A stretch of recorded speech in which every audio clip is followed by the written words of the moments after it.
Welcome to Curious Truth. I am Kim, your host. Today we are talking about the neighbor who killed. This is a case of frustration from both sides. The frustration led to murder.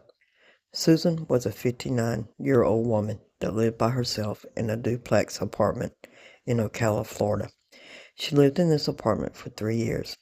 The neighborhood wasn't the best. It was a neighborhood that law enforcement visited often. Her duplex apartment was surrounded by other duplex apartments. When standing on Susan's patio and you looked straight ahead, there was a vacant lot that you could see. All of the neighborhood kids would play in this vacant lot. They would get together and play all kinds of games.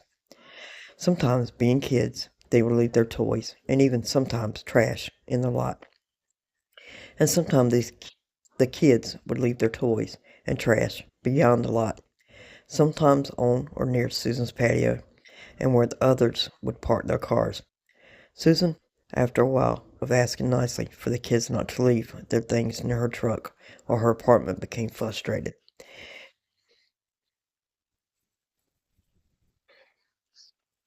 She called her landlord and asked if he could put no trespassing signs up on his property. The landlord did. After a while of asking and being ignored, Susan started yelling and cussing at the kids for leaving toys and trash on and around her patio. Two of the children that she would yell at was the neighbor who lived across the street's kids. On one occasion, Susan and the neighbor got into it, and Susan got hit on the chin with one of the plastic no trespassing signs that were in the yard. The police were called. Nothing came of it. No arrests were made. Police officers continued to be called out because of the arguments between Susan and her neighbor. On Friday, June 2nd, 2023, everything came to a head. The children had been playing in the field, yelling, screaming all day. There was toys and trash in different places, not just the lot, but also by Susan's patio. It was dark, and Susan took a video of the kids still playing and having fun at 9:30 p.m. on the 2nd. At some point, Susan went outside and was shouting at the kids and was pointing and shaking an umbrella at the kids. It was said that she also picked up one of the kids' skates and threw it. When the neighbor heard what happened, she went to confront Susan. She banged on Susan's door and yelled, "Come out here, I dare you." Susan said that the neighbor was banging so hard on her door that the walls were shaking. The neighbor kept banging and yelling. Susan said she was frightened for her life. She went into her bedroom, grabbed her gun, went back out to the living room, and fired one shot.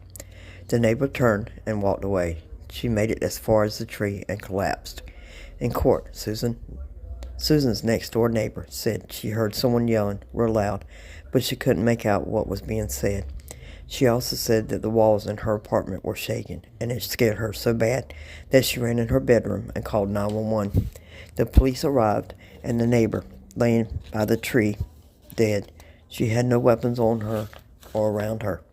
Susan was arrested on June 6, 2023, and only arrested then because of the outcry of the community. See, Susan was a white woman and the neighbor was a black woman. Was this a racial incident, or was it two neighbors that couldn't come to an agreement and live peacefully together? When Susan was interrogated, she explained that she had been harassed most of the 3 years that she had lived there. On the night of the murder, she said that she had feared for her life. She said she felt in her core that she had no other choice but to shoot. She didn't mean to shoot the neighbor. She only wanted to scare her. Susan was charged with manslaughter and could face up to 30 years in prison. The district attorney said that he couldn't charge her with second-degree murder because there wasn't enough evidence. Defense attorneys said that there was a stand-your-ground case, but state attorneys said a stand-your-ground law, you cannot claim to be in fear of your life or call the police and say, "Hurry up and get here." Florida law gives some protection for the use of deadly force if your life is in immediate danger. What does stand your ground law cover, if not for when you are in fear of your life? The jury was out for 2.5 hours and came back and found Susan guilty of manslaughter. What is your opinion? Should this have been a stand your ground case? Do you think Susan was right? What would you have done in the same situation? Thank you for watching Curious Truth. Don't forget to hit the like button and subscribe. See you on the next one.